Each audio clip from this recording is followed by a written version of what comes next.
আওয়ামী লীগ শাসনামলে আওয়ামী লীগ যে দলটিকে সম্ভবত সবচেয়ে বেশি দমনপীড়ন করেছে, প্রকাশ্য রাজনীতিতে প্রায় দাঁড়াতেই দেয়নি, বাংলাদেশের মুক্তিযুদ্ধের বিরোধী শক্তি হিসেবে ক্রমাগত প্রশ্নবিদ্ধ করেছে এবং সেই 2013 সাল থেকেই দলটিকে নিষিদ্ধের হুমকির মুখে রেখেছিল, সেই জামায়াতে ইসলামীকে 15 বছরের আওয়ামী শাসনামল শেষে সবচেয়ে শক্তিশালী এবং সবচেয়ে সংগঠিত দল হিসেবে পরবর্তী নির্বাচনের মাধ্যমে ক্ষমতায় যাওয়ার ক্ষেত্রে অন্যতম সম্ভাবনাময় দল বলে এখন মনে হচ্ছে।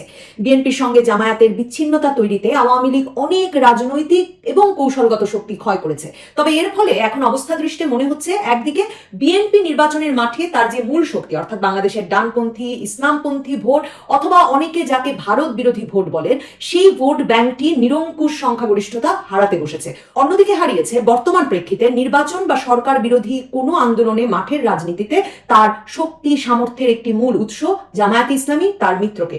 অন্যদিকে বিএনপি মুক্ত হয়ে জামায়াতের জন্য বরং তার নেতৃত্বে একটা ইসলামী জোট গড়ে তোলার সম্ভাবনা তৈরি হয়েছে। সে এই মিত্রদের সঙ্গে গেলে নারী নেতৃত্ব, নারীর প্রধানমন্ত্রিত্ব মেনে নেওয়া সহ লিবারেল রাজনীতির যেসব বিষয় বিএনপির সঙ্গে থাকলে জামায়াতে ইসলামীকে মেনে নিতে হচ্ছিল, তাও মেনে নিতে হয় না আর জামাতকে। বরং জামায়াত তার আদর্শের ধর্মভিত্তিক রাজনৈতিক দলগুলোকে নিয়ে তার রাজনীতিটাই স্পষ্টভাবে করতে পারে।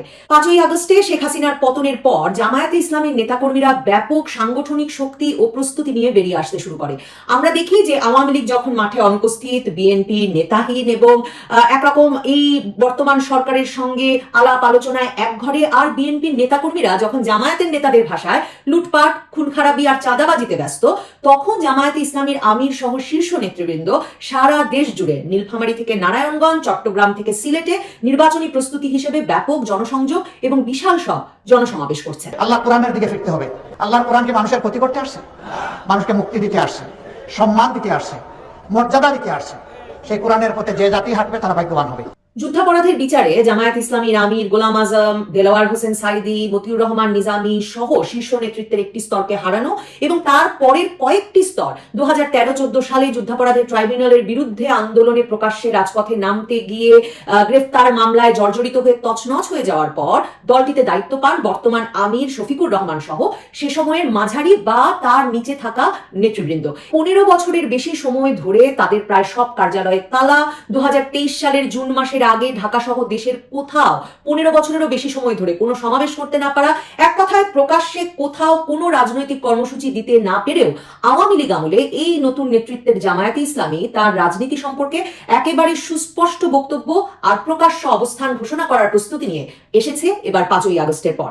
ডেইলি স্টারের সঙ্গে একটা সাক্ষাৎকারে জামায়াতের আমির শফিকুর রহমানকে নারী নেতৃত্ব বা নারী প্রধানমন্ত্রিত্ব নিয়ে প্রশ্ন করা হলে তিনি উত্তর দেন, একজন মা পেটে সন্তানও ধারণ করবেন, বুকের দুধ খাওয়াবেন, বাচ্চাকে লালন পালন করবেন, আবার কর্মক্ষেত্রে পুরুষের সমান কাজ করবেন।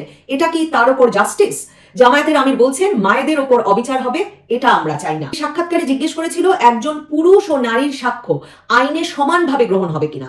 শফিকুর রহমান সে প্রশ্নের উত্তরে বলেছেন, না, সমান না এই কারণে আল্লাহ তাঁর সৃষ্টি কাঠামোগত দিক থেকে নারী ও পুরুষের জন্য নিয়ম তৈরি করেছেন। পয়লা বৈশাখ, মঙ্গল শোভাযাত্রা বা 21-এর প্রভাত ফেরি নিয়ে প্রশ্ন করা হয়েছিল জামাতের আমিরকে। তিনি বলেছেন, দেখুন, ইসলামে স্বীকৃত দুটি অনুষ্ঠান আছে, দুটি ঈদ, সেখানে মানুষের আনন্দ উচ্ছ্বাস, তাদের পারস্পরিক শুভেচ্ছা বিনিময়, ভালোবাসা বিনিময়ের দুয়ার খুলে দেওয়া হয়েছে। বাংলাদেশের রাজনীতিতে জামায়াতে ইসলামীকে তার যেসব মতবাদ বা রাজনৈতিক আদর্শের জন্য এত বছর, সেই 1971 সালের পর থেকেই মুক্তিযুদ্ধ, নারীর সমান সুযোগ অধিকার কিংবা বাংলা সংস্কৃতির সঙ্গে ইসলামী সংস্কৃতির বিরোধ, এসব বিষয়ে যে কোণঠাসা করে রাখা হয়েছিল, 5ই আগস্টের পর থেকে প্রকাশ্য রাজনীতিতে আসতে শুরু করার পর থেকেই জামায়াতের আমির সহ শীর্ষ নেতৃবৃন্দের সংবাদ মাধ্যমের সঙ্গে খোলামেলা মত প্রকাশ দেখলে বোঝা যায় যে তাদের রাজনীতি নিয়ে সুস্পষ্ট অবস্থান ঘোষণা করতে সকল প্রস্তুতি নিয়ে এবার তারা রাজনীতির মঞ্চে আবারও তাদের পুনরুত্থান ঘটিয়েছেন। 2008 সালের নির্বাচনে অংশ নিয়ে আওয়ামী লীগ পেয়েছিল 48.13% ভোট, বিএনপি পেয়েছিল 32.49% ভোট।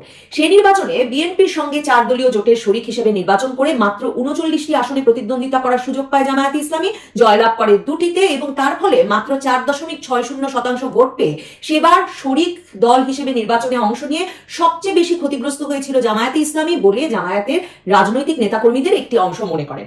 এ কারণেই শফিকুর রহমানের নেতৃত্বে বা জামায়াতে ইসলামীতে নতুন নেতৃত্ব আসার পর থেকেই গত কয়েক বছর ধরে জামায়াতে ইসলামী আসলে পরবর্তী নির্বাচনের জন্য নিজেদের দলকে প্রস্তুত করেছে। দুভাবে নির্বাচনে অংশগ্রহণের প্রস্তুতি রয়েছে জামায়াতের। একদিকে জামায়াত নিজেরাই 300 আসনে প্রার্থী দিতে পারে, এরই মধ্যে তারা কিন্তু 1.5 শতাধিক আসনে প্রার্থী চূড়ান্ত করেছে এবং আগস্ট থেকে সারা দেশে তাদের যে বিভিন্ন এলাকার সমাবেশ, সেসব এলাকায় এই চূড়ান্ত প্রার্থীদের তারা ভোটারদের সঙ্গে এরই মধ্যে পরিচিত করিয়ে দিচ্ছেন।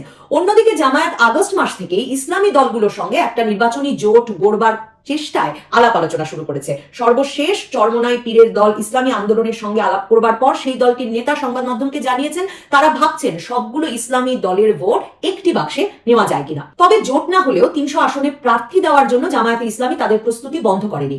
কাঠামোগত দিক দিয়ে সাংগঠনিকভাবে অত্যন্ত সুশৃঙ্খল কাঠামোর অনুসারী জামায়াতে ইসলামী, যে কারণে তারা এত ঝড়ঝঞ্ঝার পরেও আসলে নতুন নেতৃত্ব নিয়ে এতটা সাংগঠনিক শক্তি নিয়ে এগিয়ে আসতে পারলো, সেই দলটি যেসব আসনে এখনো প্রার্থী চূড়ান্ত হয়নি সেসব আসনে তাদের সংগঠনের নিয়ম অনুযায়ী পার্লামেন্টারি বোর্ড, স্থানীয় পর্যায়ের মতামত এবং কেন্দ্রীয়ভাবে আলোচনা করে সিদ্ধান্ত নিয়ে বাছাই প্রক্রিয়া চালু রেখেছে। অন্যদিকে জামায়াত ইসলামী সরকারকে যেসব সংস্কার প্রস্তাব দিয়েছে সেখানে যেমন তেমনি জামায়াত ইসলামীর আমির সহ শীর্ষ নেতৃবৃন্দ জনসমাবেশগুলোয় গিয়ে আনুপাতিক প্রতিনিধিত্ব পদ্ধতির নির্বাচনের পক্ষে জনমত সংগ্রহ করছেন। এই নির্বাচন হতে হবে আনুপাতিক হারে। যে দল যত পার্সেন্ট ভোট পাবে সংসদে সেই দল তত পার্সেন্ট প্রতিনিধিত্ব করবে।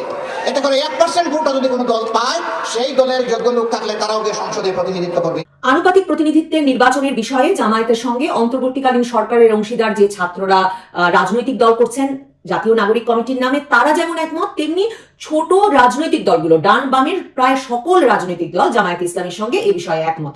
শেষ পর্যন্ত যে পদ্ধতিতেই নির্বাচন হোক, আওয়ামী লীগ বিহীন পরবর্তী নির্বাচনে খালেদা জিয়া, তারেক রহমানের অনুপস্থিতিতে নির্দলীয় তত্ত্বাবধায়ক সরকার না পেলে এবং আনুপাতিক প্রতিনিধিত্ব পদ্ধতির নির্বাচনে আসতে রাজি না হলে বিএনপি আসুক কিংবা না আসুক, প্রস্তুতি, সমর্থন, সাংগঠনিক শক্তি, সম্ভাবনা সহ সকল সমীকরণ মিলিয়ে নির্বাচনের প্রথম দুটো দলের একটি দল যে জামায়াতে ইসলামী হতে যাচ্ছে সে বিষয়ে নিশ্চিত হওয়াতেই সম্ভবত ঢাকার কূটনৈতিকরাও আগস্ট মাস থেকে সেই 2011 সাল থেকে বন্ধ থাকা জামায়াতের কেন্দ্রীয় কার্যালয় মগবাজারে সেখানে গিয়ে জামায়াত ইসলামীর শীর্ষ নেতৃবৃন্দের সঙ্গে দেখা করে আসছেন। আগস্ট মাসে চীনা রাষ্ট্রদূত মগবাজারের কেন্দ্রীয় কার্যালয়ে গিয়ে জামাত নেতৃবৃন্দের সঙ্গে দেখা করেছিলেন। জামায়াতের আমির তখনই চীনা বিনিয়োগ আরো বাড়াতে আহ্বান জানিয়েছিলেন চীনা রাষ্ট্রদূতকে। অনুরোধ করেছি ওনাদেরকে আমাদের দেশের ডেভেলপমেন্ট পার্টনার হিসেবে গুরুত্বপূর্ণ পার্টনার হচ্ছে পিপলস রিপাবলিক অফ চায়না, যেন বাংলাদেশে তাদের ইনভেস্টমেন্টকে আরো বেশি ইনক্রিজ করেন। এরপর নভেম্বর মাসে চীনের কমিউনিস্ট পার্টি প্রথমবারের মতো জামায়াতে ইসলামীর শীর্ষ নেতৃবৃন্দ সহ ইসলামী দলগুলোকে নিয়ে যায় চীন সফরে। আর এই সপ্তাহেই বাংলাদেশে নিযুক্ত চীনা রাষ্ট্রদূত জামায়াতে ইসলামীর মাধ্যমে দরিদ্রদের শীত বস্ত্র এবং খাদ্য সহায়তা প্রদান করবার এক বড়সড় কর্মসূচিতে অংশ নিয়ে জামায়াতে ইসলামীর প্রশংসা করে এসেছেন দেশের দরিদ্র এবং এতিম জনগোষ্ঠীর জন্য মাদ্রাসা এবং এতিমখানাগুলো পরিচালনা করবার জন্য। শুধু তাই নয়, চীনা রাষ্ট্রদূত বলেছেন সেসব প্রতিষ্ঠানে প্রশিক্ষণ দিতে আগ্রহী চীন সরকার। অন্যদিকে চীন সরকার বাংলাদেশের স্বাস্থ্য, শিক্ষা এবং বিদ্যুৎ খাতেও বিনিয়োগ করতে আগ্রহী বলে জানিয়ে এসেছেন চীনা রাষ্ট্রদূত। সব মিলিয়ে বাংলাদেশে ভারত বিরোধিতার রাজনীতি যখন তুঙ্গে এবং আওয়ামী লীগের পতনের পর থেকে ভারতের প্রভাব মুক্ত হয়ে আসতে জনগণের ভেতরেও একটা বড় ধরনের সমর্থন তৈরি হয়েছে, তখন চীন, আরেক বৃহৎ প্রতিবেশী রাষ্ট্র চীন, যাকে এতদিন ধরে বিএনপির স্বাভাবিক মিত্র হিসেবে ধরে নেওয়া হতো, ভোটের আগে তার জামায়াতে ইসলামীর সঙ্গে এই ঘনিষ্ঠ সম্পর্ক গড়ে তোলার প্রচেষ্টা ভোটের রাজনীতিতে জামায়াতে ইসলামীর বিশাল শক্তি হিসেবে আবির্ভাবের একটা প্রমাণই বটে।